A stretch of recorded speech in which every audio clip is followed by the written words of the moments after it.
வணக்கம். இன்றைய நாளில் கவனம் ஈர்த்த செய்திகளை அடுத்தடுத்து பார்க்கலாம். நார்வேயில் காலநிலை மாற்றத்தால் விலங்குகளுக்கு ஏற்படும் பாதிப்பு குறித்து ஏற்படுத்தப்பட்ட விழிப்புணர்வு அனைவரின் கவனத்தையும் ஈர்த்துள்ளது.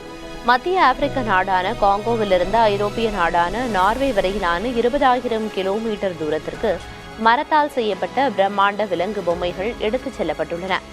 தி ஹர்ட்ஸ் என்ற கலைக்குழுவினரால் கடந்த ஏப்ரல் மாதம் தொடங்கப்பட்ட இந்த பயணம் மலைகள், பாலைவனங்கள், பனிப்பாறைகள் ஆகியவற்றை கடந்து தற்போது நார்வே வந்தடைந்துள்ளது. காலநிலை மாற்றத்தால் வேறு பகுதிகளுக்கு விலங்குகள் வெளியேறுவதை போல் காட்சிப்படுத்தி ஏற்படுத்தப்பட்ட இந்த விழிப்புணர்வு அனைவரையும் திரும்பி பார்க்க வைத்துள்ளது.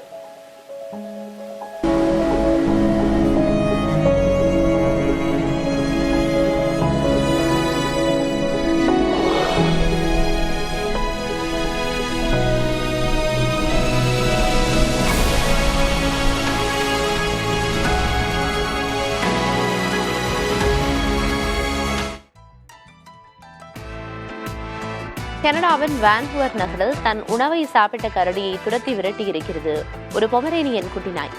வீட்டில் வளர்க்கப்படும் குட்டிநாயின் உணவை கரடி வீடு புகுந்து தின்றிருக்கிறது.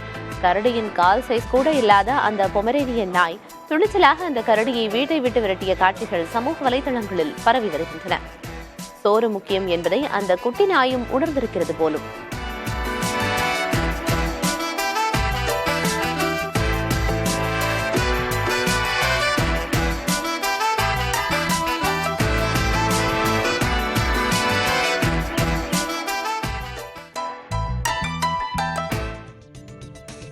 இந்தியாவில் பழைய மற்றும் புதுப்பிக்கப்பட்ட மடிக்கணினிகளுக்கான சந்தை வலுவான வளர்ச்சியில் உள்ளதாக ஆன்லைன் வர்த்தக தளமான கேஷிஃபை தெரிவித்துள்ளது. பயன்படுத்தப்பட்ட லேப்டாப்களின் விலை சராசரியாக 14,499 ரூபாய்க்கும், புதுப்பிக்கப்பட்ட லேப்டாப்களின் விலை 17,661 ரூபாய்க்கும் விற்பனை செய்யப்படுவதாக கேஷிஃபை தெரிவித்திருக்கிறது. விண்டோஸ் இயங்குதளத்தை அடிப்படையாக கொண்ட லேப்டாப்புகளுக்கு வரவேற்பு அதிகமாக இருக்கிறது என்றும், மாணவர்கள், வேலை தேடுபவர்கள் புதுப்பிக்கப்பட்ட லேப்டாப்களை வாங்க ஆர்வம் காட்டுவதாகவும் கூறப்பட்டுள்ளது.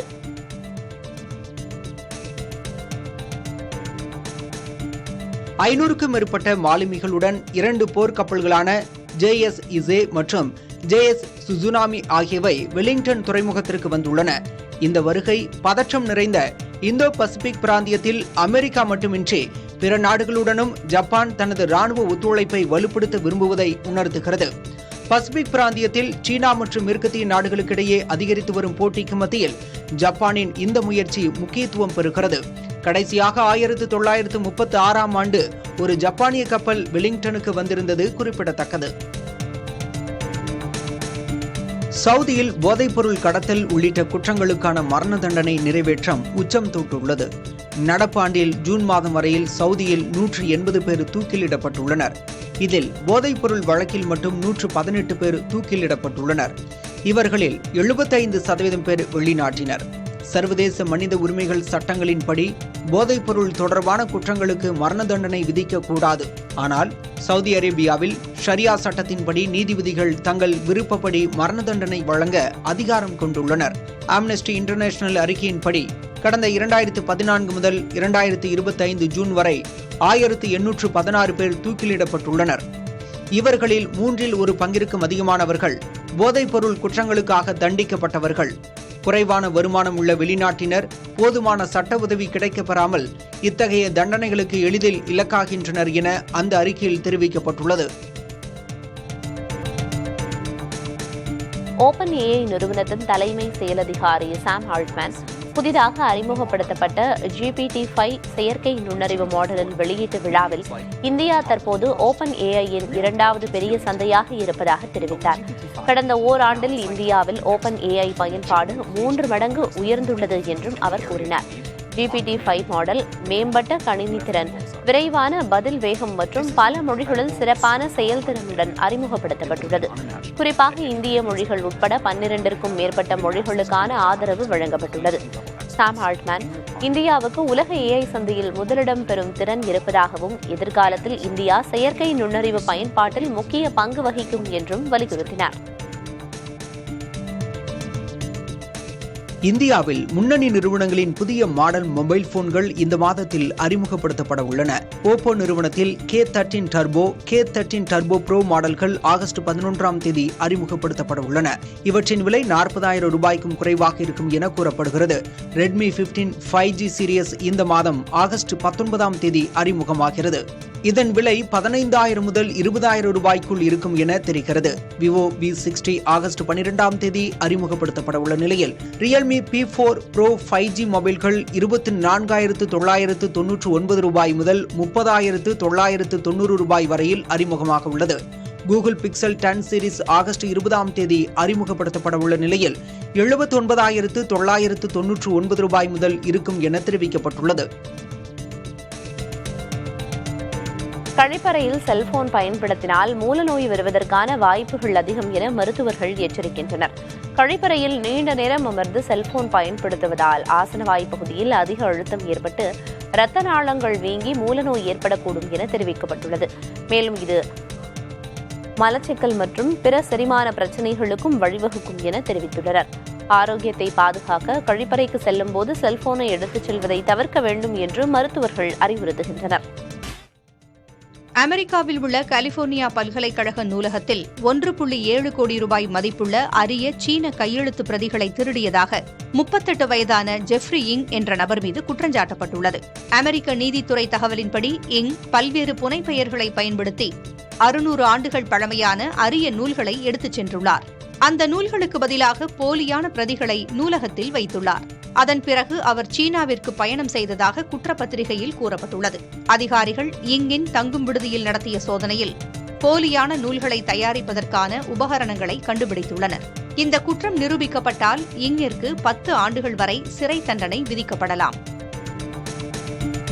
இந்தியாவில் ஊக்கமருந்து விதிமீறல்களில் சிக்கும் வீரர்கள் எண்ணிக்கை 2024ஆம் ஆண்டில் இதுவரை இல்லாத அளவாக 260ஆக அதிகரித்துள்ளதாக நாடாளுமன்றத்தில் தெரிவிக்கப்பட்டுள்ளது.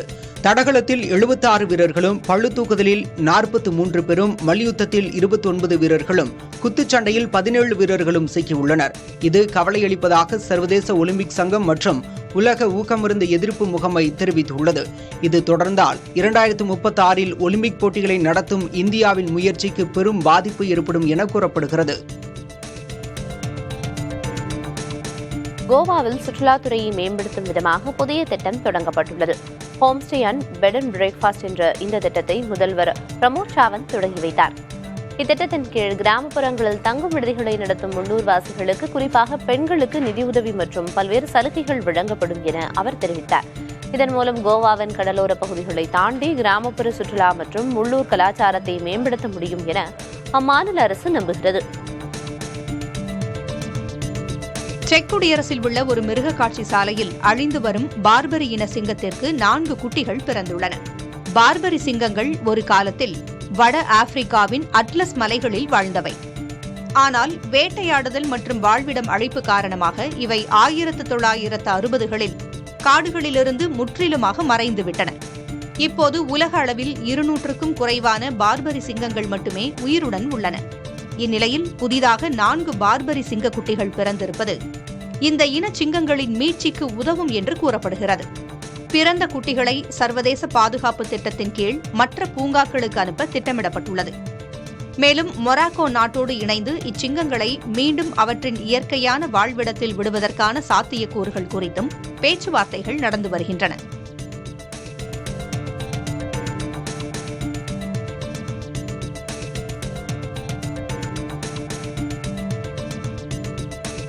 உலகில் காண்டாமிருகங்களின் எண்ணிக்கை சற்று அதிகரித்துள்ளதாக இன்டர்நேஷனல் ரைனோ ஃபவுண்டேஷன் தெரிவித்துள்ளது.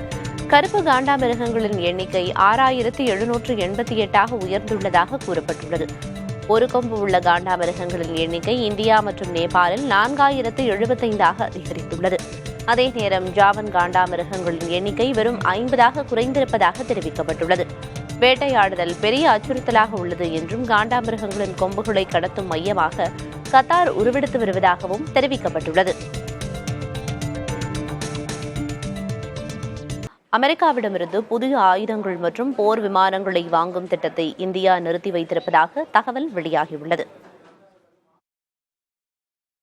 ரஷ்யாவிடமிருந்து இந்தியா கச்சா எண்ணெய் வாங்கி வரும் நிலையில் இந்திய பொருட்கள் மீதான இறக்குமதி வரியை அமெரிக்க அதிபர் டிரம்ப் 50% உயர்த்தினார். இதனால் இந்தியாவின் ஏற்றுமதி மிக பெரும் நெருக்கடிக்கு உள்ளாகியிருக்கிறது. இந்நிலையில் டிரம்பின் வரி விதிப்புக்கு பதிலடியாக இந்தியா அமெரிக்காவிடமிருந்து ஆயுதங்கள் வாங்கும் திட்டத்தை நிறுத்தி வைத்துள்ளதாக தகவல் வெளியாகியுள்ளது. இந்தியா அமெரிக்காவிடமிருந்து ஸ்ட்ரைக்கர் போர் வாகனங்கள், ஜாவ்லின் ஏவுகணைகள் மற்றும் 6 போயிங் P-8I ரக உளவு விமானங்களை வாங்க திட்டமிட்டிருந்தது. இதற்கான ஒப்பந்தங்களை இறுதி செய்ய இந்திய பாதுகாப்புத்துறை அமைச்சர் ராஜ்நாத் சிங் விரைவில் அமெரிக்கா செல்லவிருந்தார். ஆனால் தற்போது அவரது பயணம் ரத்து செய்யப்பட்டுள்ளது. அமெரிக்காவின் வரி விதிப்பு விவகாரத்தில் தெளிவு ஏற்பட்ட பிறகே அமெரிக்காவிடமிருந்து ராணுவ தளவாடங்களை வாங்குவது குறித்த பேச்சுவார்த்தைகள் மீண்டும் தொடரும் என்று இந்திய அரசு வட்டாரங்கள் தெரிவிக்கின்றன. 2008 அணுசக்தி ஒப்பந்தத்திற்கு பிறகு ரஷ்யாவுக்கு அடுத்தபடியாக அமெரிக்கா இந்தியாவின் 2வது பெரிய ஆயுத சப்ளையராக உருவெடுத்தது. இரு நாடுகளுக்கும் இடையிலான பாதுகாப்பு வர்த்தகம் $1 பில்லியன் இருந்து $18 பில்லியன் அதிகமாக உயர்ந்துள்ளது. இந்நிலையில் டிரம்பின் வரி விதிப்பு அமெரிக்கா மற்றும் இந்தியா இடையிலான ஆயுத வர்த்தக உறவில் விரிசலை ஏற்படுத்தியுள்ளது. தர்மஸ்தலாவில் நூற்றுக்கணக்கான பெண் சடலங்கள் புதைக்கப்பட்ட குற்றச்சாட்டின் அடிப்படையில் தீவிர ஆய்வு மேற்கொள்ளப்பட உள்ளது. கர்நாடக மாநிலம் தர்மஸ்தலாவில் 100க்கும் மேற்பட்ட பெண்களின் உடல்கள் புதைக்கப்பட்டதாக வந்த புகார் தொடர்பாக தோண்டப்பட்ட 12 இடங்களை மீண்டும் ஆய்வு செய்ய சிறப்பு புலனாய்வு குழு முடிவு செய்துள்ளது. இந்த ஆய்விற்காக மண்ணுக்குள் உள்ள பொருட்களை கண்டறியும் கிரவுண்ட் பெனரேட்டிங் ரேடார் எனப்படும் GPR கருவியை பயன்படுத்த உள்ளனர். 13வது இடத்தில் பள்ளம் தோண்டும் பணி வியாழக்கிழமை நடக்கும் என்றும் எதிர்பார்ப்பு நிலவியது. ஆனால் அது நடைபெறவில்லை. GPR கருவியின் ஆய்வு முடிந்த பிறகு சந்தேகத்திற்கு இடமளிக்கும் பகுதிகள் மீண்டும் தோண்டப்படும் என எதிர்பார்க்கப்படுகிறது. இதற்கிடையில் இந்த விவகாரத்தில் மஞ்சுநாதா கோவில் நிர்வாகத்தை விமர்சித்த யூடியூபர்கள் சிலர் தாக்கப்பட்டதால் அங்கு பதற்றம் நிலவியது. யூடியூபர்களின் கார் கண்ணாடிகள் மற்றும் கேமராக்கள் சேதப்படுத்தப்பட்டன. இது தொடர்பாக 7 வழக்குகளை பதிவு செய்திருக்கும் காவல்துறையினர் 150 பேரை வழக்கில் சேர்த்துள்ளனர். ஒருவர் கைது செய்யப்பட்டுள்ளார். முறைகேடான வாக்காளர் பட்டியல் திருத்தம் பற்றி அதிமுக பொதுச் செயலாளர் பழனிசாமி இதுவரை வாய் திறக்காதது ஏன் என்று அமைச்சர் துரைமுருகன் கேள்வி எழுப்பியுள்ளார். இது தொடர்பாக அறிக்கை வெளியிட்டிருக்கும் அமைச்சர் துரைமுருகன், கடந்த தேர்தல்களில் போலி வாக்காளர்களை சேர்த்து அதன் மூலம் பாஜக தனது வெற்றியை சாத்தியப்படுத்தியதை மக்களவை எதிர்க்கட்சித் தலைவர் ராகுல் காந்தி ஆதாரங்களோடு வெளிச்சம் போட்டு காட்டியிருப்பதாக குறிப்பிட்டுள்ளார். வாக்காளர் பட்டியல் திருத்தம் என்கிற பெயரில் தமிழ்நாட்டின் அரசியல் உரிமையையே அபகரிக்க பாஜக அரசு நினைப்பதாகவும், இந்த விவகாரத்தில் பழனிசாமி தமிழ்நாட்டு மக்களுக்கு மிகப்பெரிய துரோகத்தை செய்து கொண்டிருக்கிறார் என்றும் துரைமுருகன் சாடியுள்ளார்.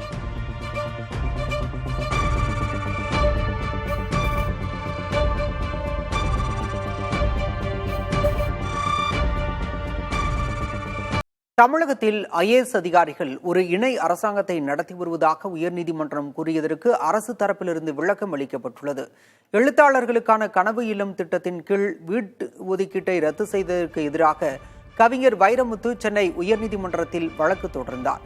இதன் விசாரணையின் போது IAS அதிகாரிகள் ஒரு இணை அரசாங்கத்தை நடத்தி வருவது துரதிருஷ்டவசமானது என நீதிபதி ஆனந்த் வெங்கடேஷ் கண்டனம் தெரிவித்தார். ஆனால் IAS அதிகாரிகள் அரசாங்கத்தை நடத்தவில்லை, முத்துவேல் கருணாநிதி ஸ்டாலின் தான் தமிழக அரசாங்கத்தை நடத்தி வருகிறார் என்று நீதிபதியின் கருத்துக்கு அரசு கூடுதல் வழக்கறிஞர் ரவீந்திரன் விளக்கம் அளித்தார். இது தொடர்பாக தான் எந்த கருத்தும் தெரிவிக்கப் போவது இல்லை என நீதிபதி ஆனந்த் வெங்கடேஷ் கூறினார். தொடர்ந்து வைரமுத்து மனு குறித்து 4 வாரங்களில் பதில் மனு தாக்கல் செய்ய தமிழக அரசுக்கு உத்தரவிடப்பட்டது.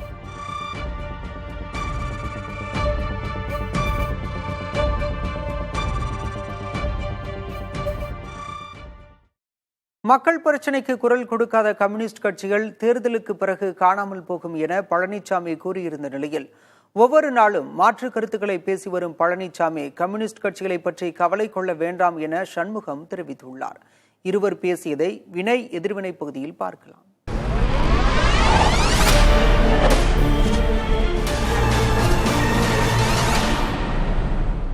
எடப்பாடி பழனிசாமி என்ன கொள்கை வைத்திருக்கின்றார் என்று கொள்கை வைத்திருக்கின்ற காரணத்தினாலே தானே எங்களுடைய கட்சியை அசைக்க முடியவில்லை.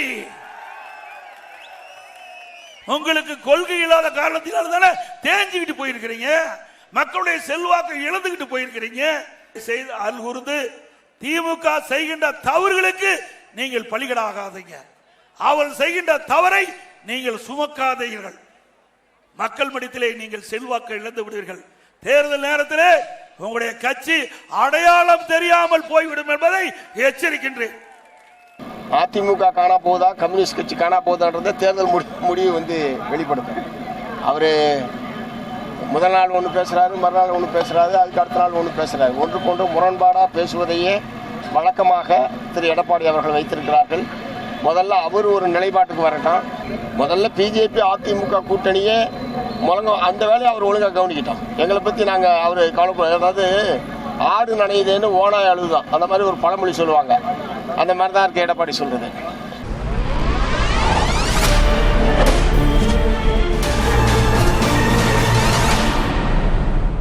பாமக பொதுக்குழு தொடர்பான சென்னை உயர்நீதிமன்றத்தின் தீர்ப்பு நீதிக்கும் அறத்திற்கும் கிடைத்த வெற்றி என அன்புமணி தெரிவித்துள்ளார்.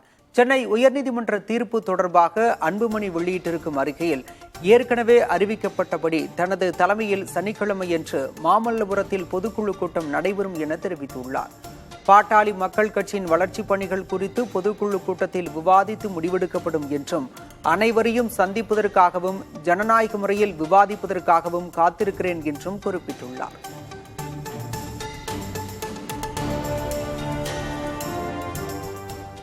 சென்னை உயர்நீதிமன்ற தீர்ப்புக்கு பாமக நிறுவனர் ராமதாஸ் மற்றும் அன்புமணி ஆகியோர் தரப்பு வழக்கறிஞர்கள் தெரிவித்த கருத்துக்களை பார்க்கலாம். கடைசி நேரத்தில் இது ஒன்று ஒரு பரபரப்பான சூழல் ஏற்பட்டது கொஞ்சம் மனசுக்கு வருத்தமாகத்தான் இருக்கிறது. ஆனாலும் கூட எங்களுக்கு இந்த வாய்ப்பு இன்றைக்கு நீதிமன்றத்தால் கிடைத்திருக்கிறது. நீதிபதி அவர்கள் இருதரப்பினரையும் அழைத்து ஒரு சுமூகமான சூழலை ஏற்படுத்த வேண்டும் என்று அவர் மேற்கொண்ட முயற்சிக்கு நாங்கள் நன்றி தெரிவித்துக் கொள்கிறோம். நீதிபதியை முயற்சி பண்ணியுமே ஒரு முடிவு எட்டப்படாத சூழல் இருக்குன்னு நினைக்கிறீங்களா? இல்லை, அது சமரசம் என்பதை நீதிபதி காலை தெளிவாக சொல்லிவிட்டார். என்னுடைய அறைக்குள் அந்த 2 பேரை மட்டும்தான் நாங்கள் அனுமதிப்போம், வழக்கறிஞர்களை கூட அனுமதிக்க மாட்டோம் என்று சொன்னார்கள். அதன் அடிப்படையில் நீதிபதியிடம் இருவர்களும் என்ன பேசினார்கள், நீதிபதி என்ன சொன்னார், அதை பற்றி எங்களுக்கு எந்த தகவலும் இல்லை. ஆனால் அதை முடித்த பிறகு நீதிபதி அவர்கள் இந்த வழக்கினுடைய வாதத்தை எடுத்து விசாரிப்பதற்காக 3 தரப்பினரையும் வர சொல்லியிருந்தார். நீதிமன்றம் நாங்கள் போட்ட மனுவை தள்ளுபடி பண்ணுறோன்னு சொல்லியிருக்காங்க.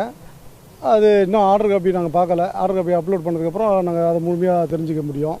நாங்கள் இப்போ இந்த உத்தரவு எங்களுக்கு பாதகமாக என்ன இருக்குதுன்னு சொல்லிட்டு அதை பார்த்துட்டு மருத்துவர் ஐயாவுடைய ஆலோசனை பேரில் நாங்கள் அடுத்து மேல்முறையீடு பண்ணலான்னு இருக்கோம். அது பின்னிட்டு சிவில் சூட்டும் போடுவோம். அரசு பள்ளி ஆசிரியை உமா மகேஸ்வரி மீதான ஒழுங்கு நடவடிக்கையை கைவிட வேண்டும் என மக்கள் கல்வி கூட்டு இயக்கம் வலியுறுத்தியுள்ளது.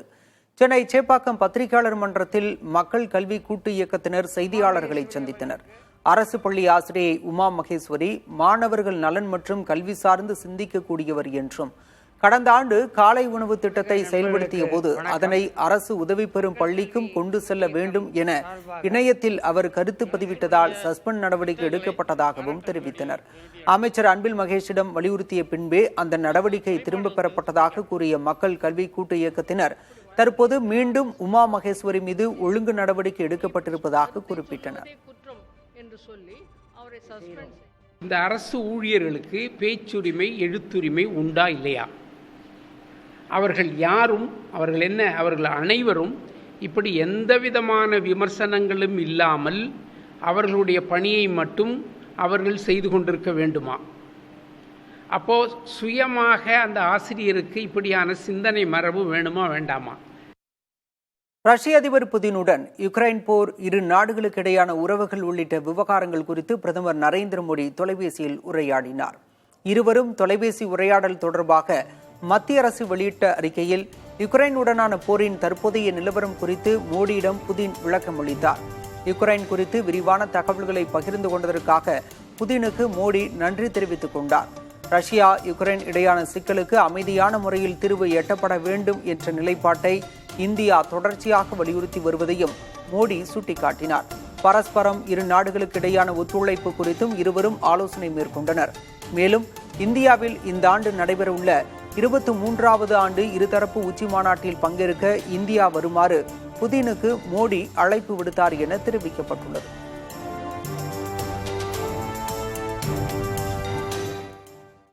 வாக்கு திருட்டு தொடர்பான குற்றச்சாட்டு குறித்த தரவுகளை கொடுக்குமாறு தேர்தல் ஆணையம் கேட்டறிந்த நிலையில் மக்களவை எதிர்க்கட்சித் தலைவர் ராகுல் காந்தி மீண்டும் விமர்சனத்தை முன்வைத்துள்ளார். மக்களவை மற்றும் பல்வேறு மாநில தேர்தல்களில் வாக்கு திருட்டு நடைபெற்றுள்ளதாக ராகுல் காந்தி குற்றம் சாட்டியிருந்தார். இந்த விவகாரத்தில் பாஜகவுக்கு தேர்தல் ஆணையம் உடந்தையாக இருப்பதாகவும் அவர் விமர்சித்திருந்தார். இதனிடையே வாக்கு திருட்டு தொடர்பான குற்றச்சாட்டு குறித்த தரவுகளை கொடுக்குமாறு கேட்ட தேர்தல் ஆணையத்திற்கு பெங்களூருவில் நடைபெற்ற கண்டன ஆர்ப்பாட்டத்தில் ராகுல் காந்தி பதிலளித்துள்ளார். அப்போது பேசிய அவர், தரவுகளை உறுதிமொழி பிரமாணமாக அளிக்குமாறு தேர்தல் ஆணையம் கேட்டதாகவும், தான் அரசியலமைப்பு சட்டப்படி நாடாளுமன்றத்தில் பதவி பிரமாணம் எடுத்துள்ளதாகவும் தெரிவித்துள்ளார். இதனிடையே வாக்கு திருட்டு விவகாரம் தொடர்பாக டெல்லியில் உள்ள தலைமை தேர்தல் ஆணையத்தை முற்றுகையிட்டு ஆர்ப்பாட்டம் நடத்த இந்தியா கூட்டணி கட்சியினர் முடிவு செய்துள்ளனர்.